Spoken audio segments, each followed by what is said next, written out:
Welcome everyone to this episode of Discourse, where today we will be reviewing I Am a Man by Marty M. Alston. My question was, if we all were created unique and with purpose, why did everything go wrong in my life? Why was I always made to feel that I was less of a man and not worth the air I breathe? That I was worthless as a man, a human, who should be thankful if a woman merely glanced my way. This is a short memoir, nonfiction story following the author through this really toxic relationship that he had with basically a narcissistic person. It's just interesting to me how we start off at the beginning, him talking about how he feels so worthless and so just like questioning God and like asking like, what is my purpose? Like, why is this tragic stuff happening to me? Like, what is the reason for my life and for this happening? So it's just interesting how he goes from that and then the journey he takes us through and where he comes out at the end saying, you know, I am a man. Yeah, I think the journey part is where he shares his experiences and why he felt the way he did and why he opened with that quote. Because to him, aside from that relationship, you know, before enduring, it felt as if no one cared about him. He was always stepped on, and throughout the book, we could see that he was truly trying. But yeah, it's his journey on dealing with all of that and what he did, what the other people did, and, you know, in the end, as he said, how he comes out a stronger man. We've read quite a few memoirs, and I actually really enjoy reading memoirs just because I feel like I live my own life. You live your own life.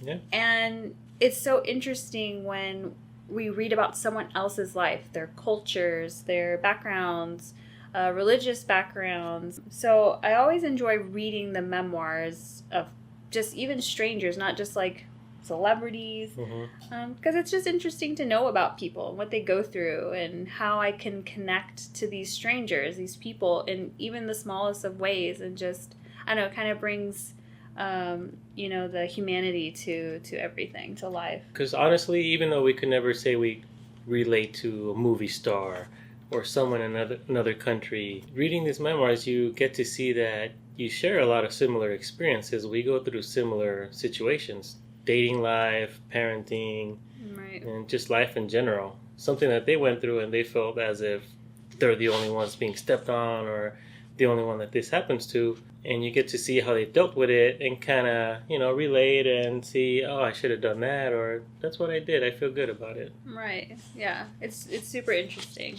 We all have people in our lives who've influenced us or have given us really great advice throughout life.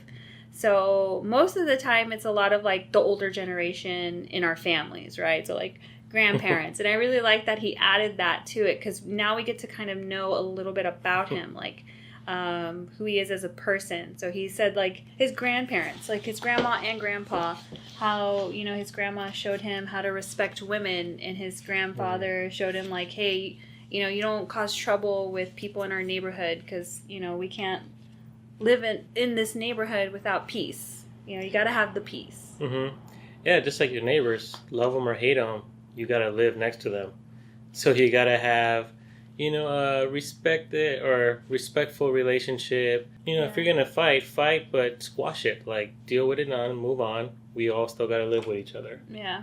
So I like that part too, because you kind of get to know a little bit more about him personally. So the book is pretty depressing just because, you know, it is about this toxic relationship, how this woman just kept putting him last, cheating on him and not telling him about it, lying and things like that. In contrast to that, the author does a really good job with implementing some comedic relief.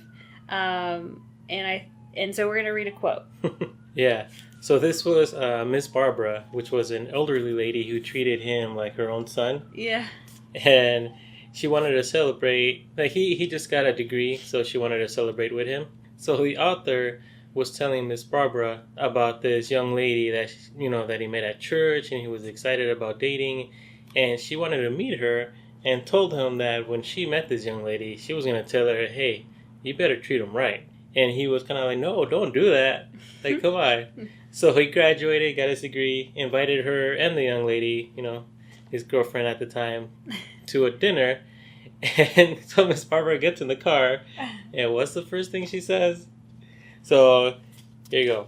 As soon as Miss Barbara got into the car, she didn't waste any time.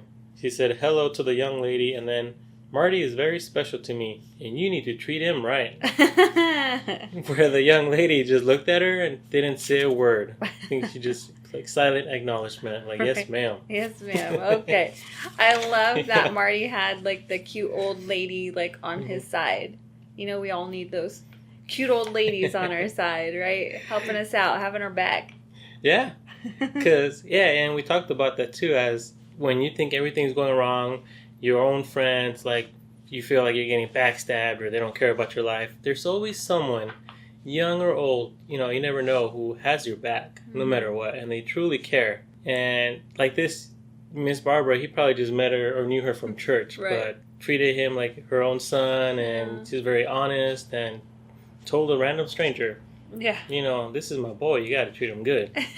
So, but it just goes to show, like, when you're feeling like, in Marty's case, less of a man, no self-worth, things like that, it kind of opens our eyes as the reader, like, he did have people in his life, he just needed to recognize that. He needed to open his eyes himself and see that there are people around him who really care. At a point in the book, he does kind of say that. Yeah, so in the book, like, towards the middle, he tells us, I was broken and humiliated, yet I remained because I loved her. Who hasn't said that, and who hasn't heard that? I know, it's so sad. Especially when you're young. Yeah. And you think you're in love, or you're truly in love, but it's your first time. So you put everything into it. Yeah. And because he was always lied to. She didn't respect him. He felt as if she was keeping him a secret. Kind of sad. She even had the ringtone for him as, like, you're my secret lover. Yeah, you're my little secret or something like that. I'm like, oh, Lord, that's just bad news. Bears right there. Yeah. That's not good. And a lot of this stuff he recognized, but he just kind of put it aside. Yeah, put it aside. And because he truly loved her. And you could tell, like, he tried everything. Even through depression, he tried to go to counseling. And that's what I like. It's not just, I dealt with it myself and I grew stronger. Like, he actually tried. Yeah, to work on it. Yeah, seeing a professional, going through different sources, talking to friends, Miss Barbara. And, you see the transition. But, toxic relationships. Yeah, and you can see how he was seeking help and how okay that is. Because I think a lot of the times nowadays, for men especially, it's difficult for them to, ask for help or get help because maybe they're embarrassed or something like that. They're not seen as a man. But for him, I think this was, like, truly an uplifting moment part in this story, because now we're starting to see the changes that are being made, the recognizing of the toxic relationship that he's in, and just knowing, like, I've got to change not just the relationship, but also, like, me. You know, I need to become better for myself. And I feel like that's kind of the message, really, of the book, I think. Because he did start standing up for himself, calling her out on things, sharing information with friends, or even people that got too nosy. We all got, those people around us. Started telling them to mind their own business respectfully. But this is his life. He's an adult and he's dealing with it. When he needed advice, he sought it. When he didn't want it, he tried to deal with it himself. Right. So needless to say, he's no longer in that relationship. He came into the light, right?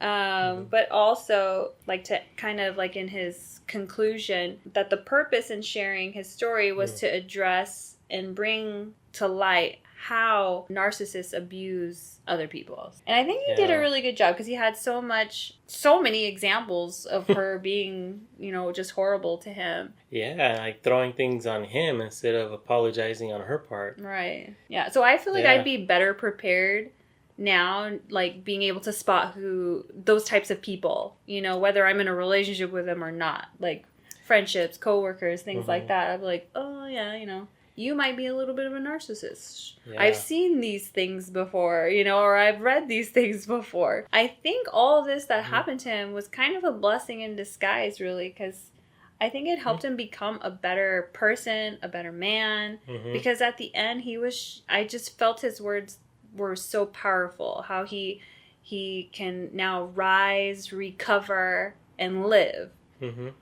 Like truly live on his terms. Thanks for hanging out with us today. Please make sure to check out I Am a Man by Marty M. Alston.